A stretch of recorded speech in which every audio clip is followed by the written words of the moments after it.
இன்னைக்கு லஞ்சுக்கு பார்த்தீங்கன்னா காரக்குழம்பும் கொத்தவரங்காயில் பருப்பூசலியும் தான் ட்ரை பண்ணியிருந்தேன். எப்போவுமே கொத்தவரங்காயில் பொரியல் அந்த மாதிரியே பண்ணிட்டு இருந்தீங்க அப்படின்னா இதை ஒரு தடவை ட்ரை பண்ணி பாருங்கள். ரொம்பவே டேஸ்ட்டாக இருந்தது. கொத்தவரங்காய் பிடிக்காதவங்களுக்கு கூட பிடிக்கும்.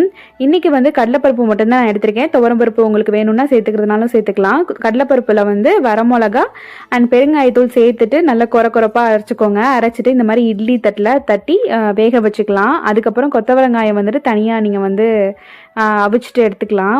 ஒரு விசில் விட்டாவே போதும், நல்லாவே வெந்துடும். அண்ட் அதுக்கப்புறம் வந்து நம்ம வேக வச்ச அந்த பருப்பு இது இருக்குது பார்த்தீங்களா, அந்த பருப்பு உருண்டை வந்துட்டு நல்லாவே கையில் வேணால் உதுத்து விட்டுக்கலாம். நான் இன்னைக்கு அவசரமாக சமைச்சதுனால மிக்ஸி ஜாரில் பல்ஸ் மோடில் விட்டு இது பண்ணிக்கிட்டேன். நல்லா புட்டு மாதிரி வந்துடும் நீங்கள் இது பண்ணிங்கனாவே, கையில் உதுத்து விட்டாவே. இப்போ வந்து பொரியலுக்கு மாதிரி நீங்கள் தாளிச்சிட வேண்டியதான். கடாயில் எண்ணெய் ஊற்றிட்டு கடுகு, ஜீரகம், உளுந்து பருப்பு, கருவேப்பிலை சேர்த்துக்கிட்டேன். வரமிளகா சேர்த்துக்கிறதுனால சேர்த்துக்கலாம். நான் வந்து இன்னைக்கு பச்சை மிளகா தான் சேர்த்துருந்தேன். பச்சை மிளகா, சின்ன வெங்காயம் சேர்த்துட்டு நல்லா வதக்கிட்டு கொஞ்சமாக கலர் சேஞ்ச் ஆனதுக்கப்புறம் நம்ம வேக வச்ச அந்த கொத்தவரங்காயை சேர்த்துட்டு அதுக்கு தேவையான அளவு உப்பு சேர்த்துக்கலாம். நம்ம ஆல்ரெடி பருப்புலையும் லைட்டாக உப்பு சேர்த்துருந்தோம், நான் சொல்ல மறந்துட்டேன்.